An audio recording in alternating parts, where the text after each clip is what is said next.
Oke, nama saya Joko Siswanto. Saya alumni Teknik Mesin Politeknik dulu UI ya.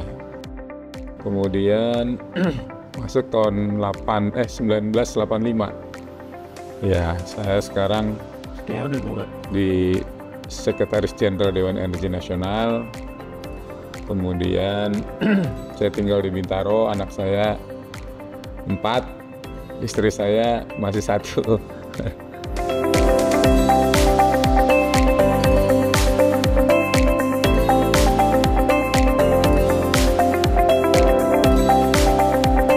Jurusan teknik mesin. Pertama saya suka sama otak-atik mesin gitu ya, terutama mesin motor, mesin mobil. Intinya senang sama mesin gitu. Terus yang kedua, saya mendengar bahwa Politeknik itu lebih banyak praktek daripada teori dan bisa langsung kerja, karena saya melihat bahwa kebanyakan teori sudah cukup lah ya bagi saya gitu ya. Juga pengen langsung kerja, kan orang tua juga mungkin kalau anaknya langsung kerja kan juga mungkin seneng gitu ya. Kalau kuliah terus nggak kerja biayanya keluar banyak, kasihan orang tua juga. Jadi pertama seneng dengan mesin, yang kedua pengen cepet kerja, itu aja sih intinya.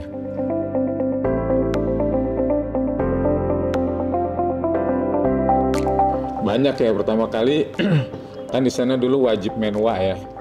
Waktu menwa tuh badan jadi keker gitu ya, sehat gitu. Terus juga waktu latihan menwa juga sebelum makan siang kita merayap di lapangan bola, terus bawa senjata nembak sampai kejubur lumpur gitu, basah lumpur kering lagi. Dan di situ kita kayak gagah gitu loh. Gimana sih kalau tentara gitu kan, naik metro mini tinggal getak kalau sepatu boot kenaiknya nggak berani nagih. Terus teman-teman juga kompak gitu. Waktu kuliah juga banyak praktek. Saya bikin martil, bikin grafir gitu ya, bikin obeng, nempang, las. Itu sangat berkesan sekali gitu bagi saya. Guru-gurunya juga banyak kenangan lah, pelajaran gambar mesin, terus teknik fisika, terus material gitu ya. Fisika juga banyak kenang-kenangan yang masih teringat sampai sekarang.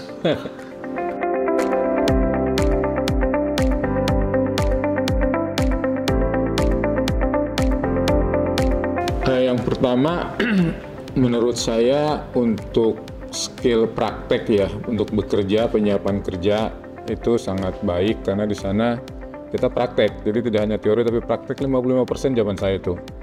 Jadi hampir tiap hari kita ke bengkel, keterampilan, dan hasilnya saya melihat kalau saya bandingkan dengan produk-produk yang las misalnya, kita udah cukup bagus gitu dibandingkan orang-orang lain gitu ya. Jadi sangat baik. Kemudian organisasi tadi saya bilang menwa ya. Menwa itu sangat berkesan bagi saya.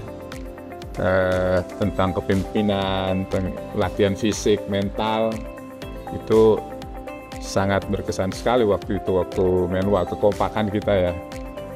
Karena di tempat lain saya nggak mendapatkan itu gitu, jadi baru di Politeknik. Organisasi yang paling berkesan sih waktu itu menwa.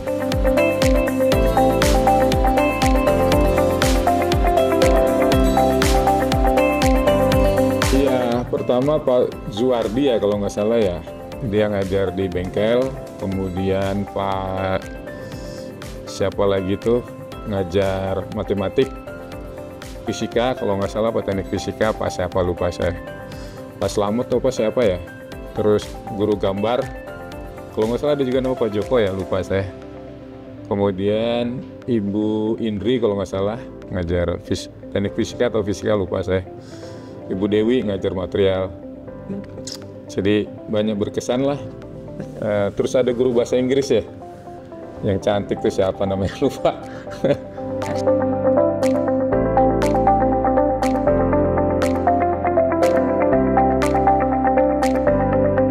Iya, saya sekarang ditugaskan sebagai Sekretaris Jenderal Dewan Hari Nasional. Sebelumnya Direktur Jenderal Minyak dan Gas Bumi.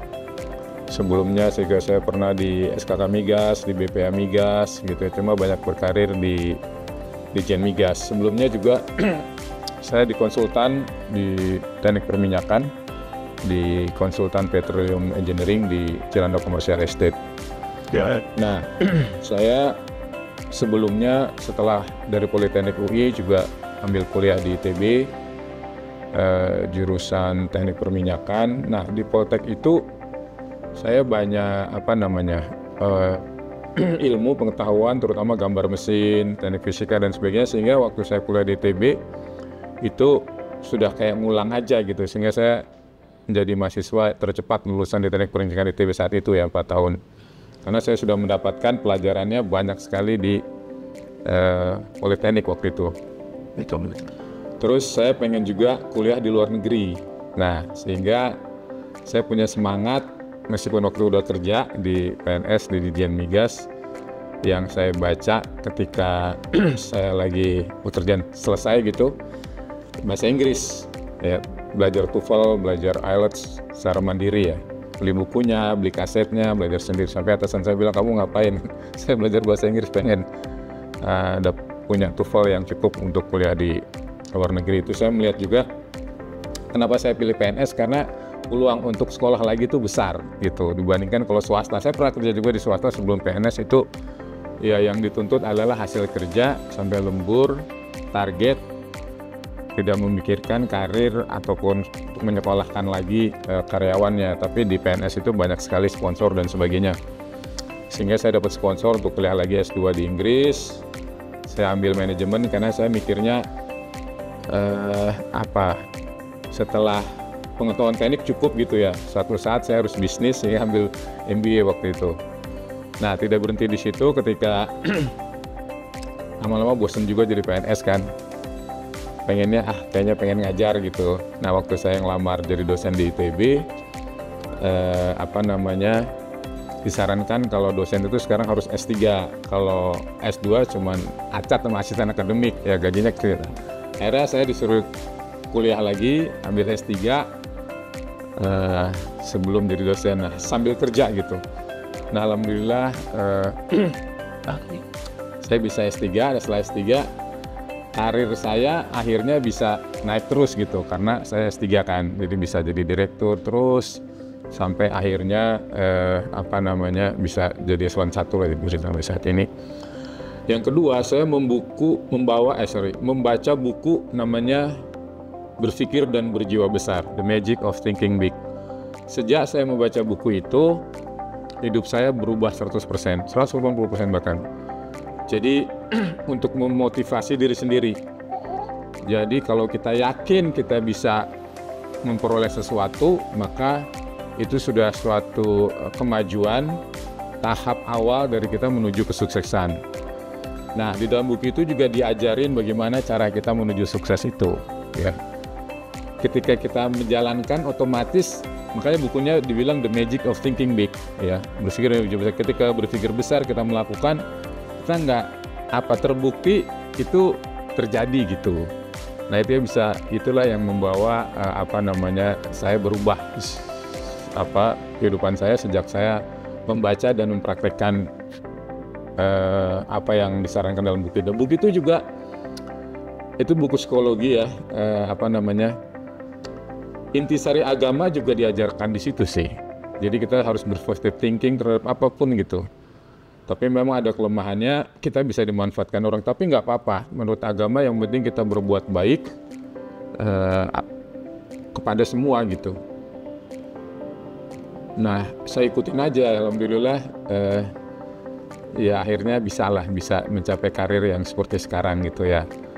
Kita juga pernah belajar di luar negeri. Di luar negeri itu apapun sendiri. Kita nggak perlu udah menjabat harus sekretaris, harus ajudan yang fotokopi dan sebagainya. Saya belajar dari sana, ya semua dilakukan sendiri bisa kok, bahkan bisa lebih cepat. Kadang-kadang kalau kita minta tolong orang, nyuruh staff gitu, sehari 2 hari sejam 2 jam nggak kelar, padahal kalau kita kerjakan sendiri dalam hitungan menit selesai gitu. Nah itu juga membuat kita bisa networking ya. Setiap rapat kita bicara, rapat kan untuk kita ngasih pendapat gitu. Banyak orang dalam rapat ya diem aja gitu, nggak berani ngomong gitu, padahal rapat itu justru kita berdiskusi, menyampaikan pendapat. Kan nggak ada gunanya kita datang nggak menyampaikan sesuatu, cuma disimpan gitu. Jadi supaya orang tahu juga gitu, karena kalau kita diem aja, kita orang nggak akan tahu nih orang ngerti atau nggak menonjol atau enggak gitu ya. Itu sebenarnya sejak zaman kuliah sih, kalau guru tanya, ada yang tanya, saya selalu menunjuk nomor 1 gitu. Kalau nggak ada, aduh kasihan juga gurunya gitu ya, ini anak-anak ngerti apa enggak, terus gurunya kok ngawurin tanya nggak ada yang nanya gitu. Jadi ya sudah tanya gitu, meskipun kita udah ngerti, saya kadang-kadang minta tolong Pak, minta tolong diulangi sekali lagi untuk meyakinkan aja apakah yang kita tangkap itu benar atau enggak gitu. Kadang-kadang saya diketawain sama semua orang gitu, nanya saya untuk cari tapi cuma ngomong Pak minta tolong ulangin lagi gitu, anak-anak ketawa semua. Tapi nggak apa-apa, artinya intinya kita berani untuk sesuatu yang positif lah gitu, mengungkapkan pendapat dan jangan diem aja, karena banyak orang pintar tapi kalau diem aja dia nggak kelihatan gitu. Nah itu kebawa sampai kerja gitu ya. Sampai sekarang kan juga saya kadang-kadang diundang media TV muncul aja gitu. Jadi orang tahu kita kan. Kalau orang tahu kita, ketika kita orang nyari siapa nih, oh udah orang ini gitu. Nanti waktu saya kuliah, dosen-dosen juga saya jadi ketua himpunan jurusan, ketua dewan mahasiswa gitu ya. Jadi dikenal orang gitu. Udahlah, kan dosen itu kan nggak tahu nama semua murid kan. Tiap masuk kelas taunya Joko aja gitu. Ya udah Jok, kamu asisten, kamu gitu. Jadi kalau ada beasiswa pun akhirnya manggilnya saya gitu ya. Jadi jadilah orang yang dikenal. Ini termasuk media sekarang ini kan sebetulnya untuk mempromosikan kan. Gimana orang tahu kalau kita nggak promosi gitu dari kita sendiri. Gitulah kira-kira, sehingga ya orang kenal saya gitu. Jadi kemana-mana saya diajukan, diusulkan gitu. Jadi ya udah karirnya jadi yang ke sekarang gitu.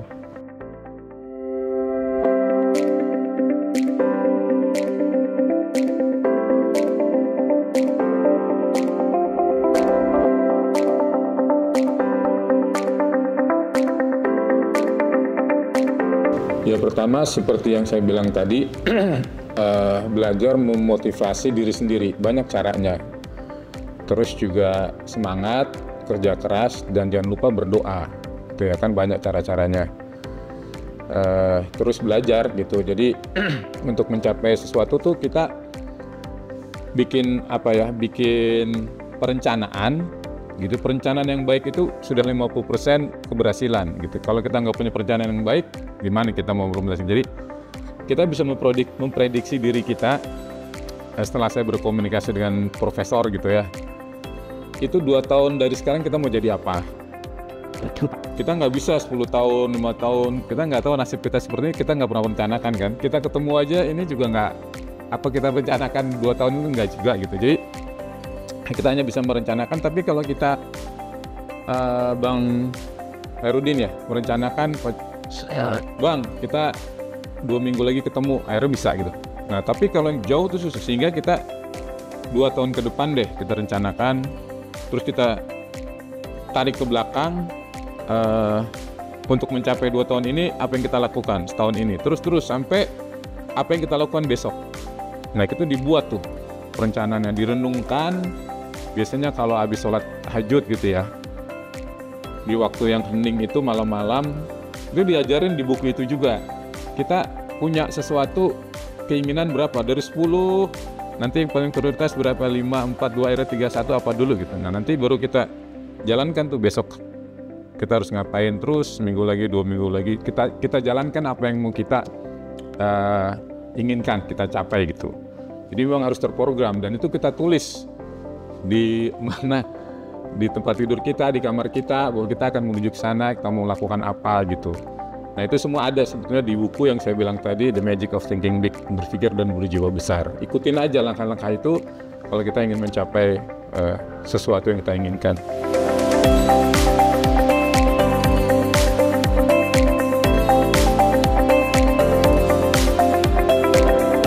saya bilang tadi, ketika saya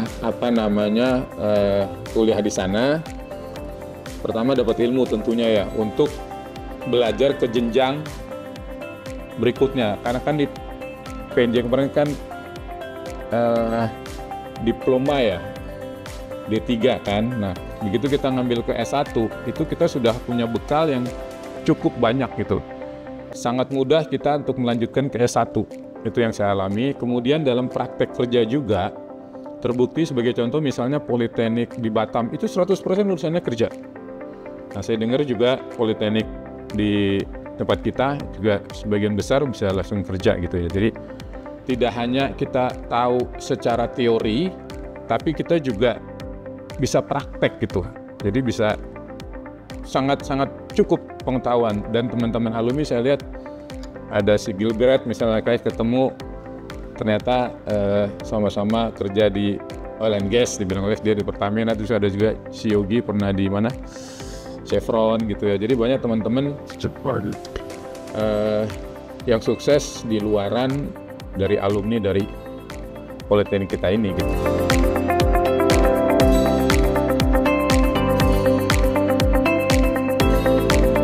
Kalau dengan teman kebetulan kita pernah kuliah bareng gitu ya. Di belakang dengar suara aja kita tahu itu siapa gitu. Tengok ke belakang bener gitu. Kayak Imron, Gilbert gitu ya, terus Bowo gitu, terutama teman-teman yang sekelas ya. Kadang-kadang juga loh, kok teman kita SMA nikah sama teman kita Politeknik gitu. Jadi kalau dosen saya jarang ketemu ya untuk dosen-dosen kita gitu ya. Tapi hubungan batin saya rasa saya masih ingat sampai sekarang gitu ya. Karena pengajaran beliau-beliau sehingga saya bisa seperti saat ini gitu. Terus belajar, berkarir sampai S3, dan karir juga sukses tentunya berkat karena guru-guru kita ya, ngajarin kita disiplin, ilmu, dan teman-teman juga sangat mensupport ya. Teman-teman kita kompak gitu, saya nggak pernah mendengar ada keributan lah di antara kita gitu. Cukup kompak lah kalau saya lihat alumni Poltek kita gitu. Dan setiap kita ketemu di tempat lain gitu, langsung akrab aja gitu.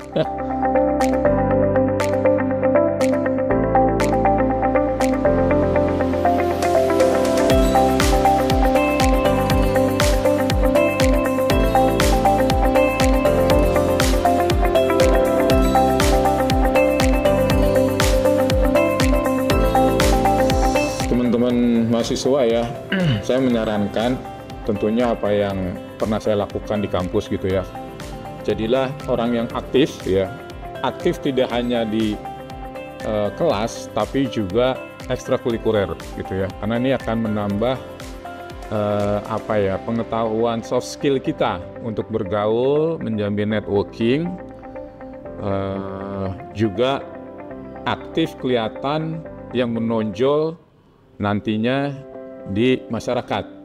Jadi seperti misalnya kalau ada guru mengajarkan, kita serius mendengarkan apa yang guru sampaikan, dan tugas-tugas kita juga diselesaikan tepat waktu. Kemudian aktiflah bertanya ya, baik itu kurang jelas atau sudah jelas, tetap bertanya ketika diberi kesempatan untuk bertanya.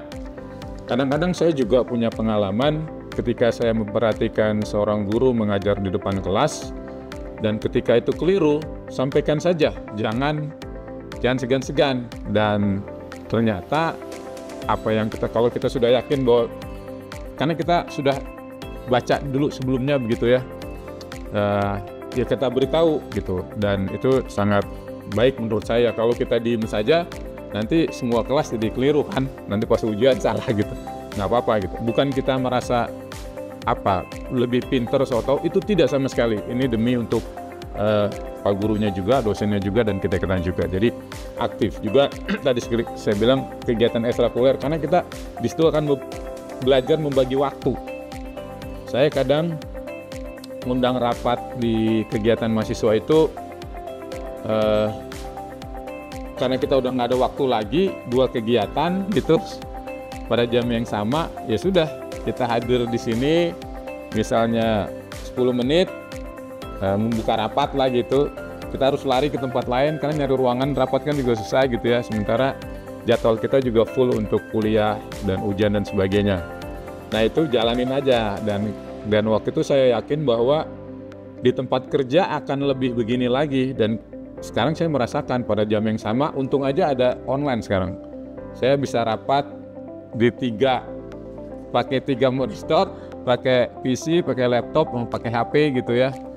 Udah di sini ngomong, selesai ngomong di sini. Jadi gitu, itu kita sudah sejak latihan di kampus membagi waktu ya, waktu belajar, waktu kuliah, waktu ujian, juga waktu kegiatan di kampus. Karena itu akan dihadapi nanti pada saat di masyarakat.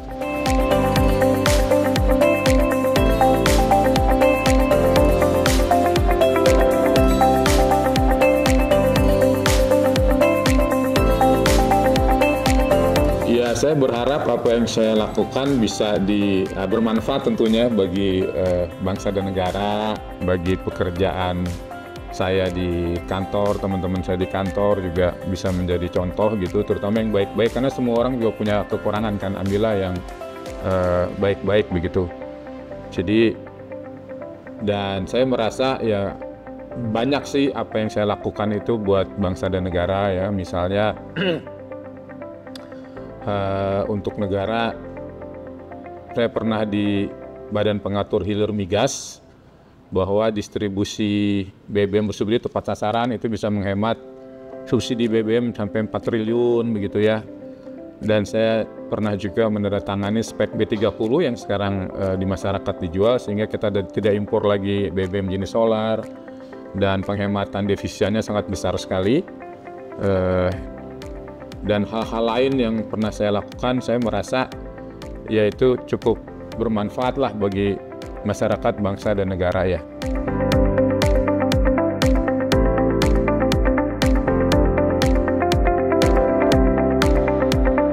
Saya setengah bercanda sebetulnya kan, dari dulu kita diajarkan punya cita-cita setinggi langit. Itu saya masih nggak ngerti itu sebetulnya apa cita-cita setinggi langit tuh.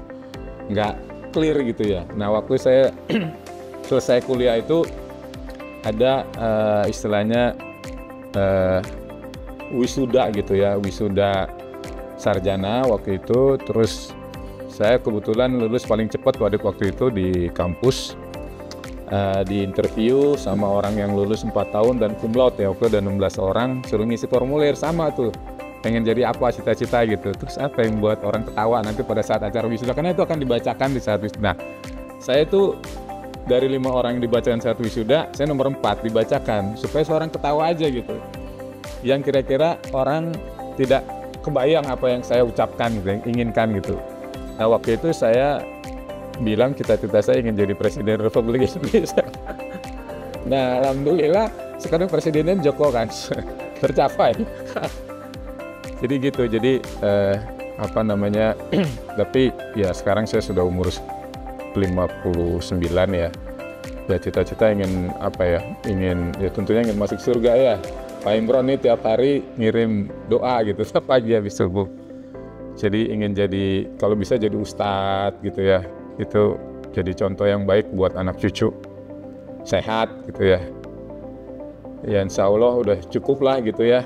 Ngabdi juga mudah-mudahan cukup, karena Tuhan memberikan rezeki pada semua orang yang cukup kan, dan tidak mendapat cobaan yang berat yang saya tidak sanggup menanggungnya. Tapi ayat sudah mengatakan setiap orang akan dicoba, dan Tuhan pasti memberikan cobaan sesuai dengan diri orang masing-masing yang bisa menjalankannya gitu ya. Saya rasa itu keinginan saya di kemudian hari, anak cucu sehat gitu ya, berhasil, sukses,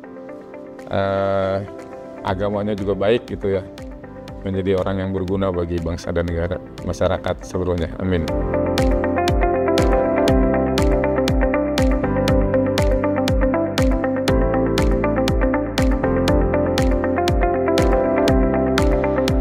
Kepada teman-teman mahasiswa PNJ, ya semangat, ya belajar, berdoa, be aktif di dalam kuliahan maupun ekstrakurikuler, kemudian baca-baca buku ya yang memotivasi diri, yang soft skill, sambil juga berdoa, dan juga jaga networking terutama dengan alumni juga gitu, karena saya pun ketika mencari pekerjaan pertama saya menemui alumni yang sukses. Waktu itu udah jadi dirjen, saya temuin aja, Pak saya sudah lulus, terus ya udah kamu masuk kerja sini, ya udah gitu dapat rekomendasi. Nah jadi be aktif gitu ya, komunikasi networking itu sangat penting. Jadi tidak hanya belajar di kelas, aktif di kampus, tapi juga jaga networking terutama kepada alumni ya. Dan saya ingin berpesan, karena ini menyangkut tugas saya juga, kalau bisa ya kita berkontribusi nih terhadap transisi energi gitu ya. Jadi cobalah ke kampus misalnya pakai motor listrik. Sekarang Honda itu motor listrik harganya udah 2.250.000 gitu. Di rumah di kos-kosan pakai kompor listrik masak gitu ya. Karena ke depan kita nanti ke energi hijau gitu. Terus bilang ke orang tua atau ke kampus ya, ke dosen dan sebagainya, pasang ke kampus panel surya gitu ya. Di rumah, di garasi kita, ini kantor saya pasang, garasi saya pasang gitu, di rumah saya pasang. Jadi ke depan itu energi yang sustain gitu bagi kita akan mengurangi fosil. Jadi kalau lingkungan sekolah kita itu bersih, sehat, insya Allah ya kita belajar juga nyaman gitu ya, sehat, nggak kena penyakit, nggak kena polusi. Terima kasih. Saya bangga menjadi alumni Teknik Mesin PNJ.